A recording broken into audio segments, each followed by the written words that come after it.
कशा घडलाय काय यामागची हे आहे प्रेरणा आहे कुठून कुठून बचत गट आले?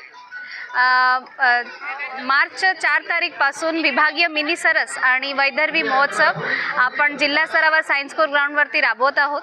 यामध्ये पूर्ण जिल्ह्यामध्ये ग्रामीण भागातील जेवढे बचत गट आहेत ते सहभागी झालेले आहेत आणि त्याच्यासोबत इतर 14 जिल्ह्यामधून वेगवेगळ्या जिल्ह्यामधून बचत गट पण ह्यामध्ये सहभागी झालेले आहेत। स्पेसिफिकली आपण यावर्षी फ्लेवर्स ऑफ महाराष्ट्र हे राबवत आहोत, ज्यामध्ये रत्नागिरी, कोल्हापूर, अकोला, यवतमाळ, गोंदिया, नागपूर ह्यामधून पण बचत गटनी त्यांच्या जिल्ह्याचं जे खाद्यपदार्थ आहे ज्याचं चव आहे ते पण अमरावतीकरांना इथे भेटणार आणि त्या अनुषंगाने 130 स्टॉल आपलं वस्तूचे पण इथे लावण्यात आलेले आणि त्यामध्ये 14 जिल्ह्याचे बचत गट वेगवेगळ्या त्यांच्या ठिकाणी रत्नागिरी, कोल्हापूर, नागपूर त्यामधून पण आलेले आहेत। तर सर्व अमरावतीकरांना माझा नम्र विनंती आहे की आपण ह्या वैदर्भी महोत्सवाला नक्की भेट द्यावी आणि आपलं जे रुरल बचत गट आहेत त्यांना प्रोत्साहन द्यावं।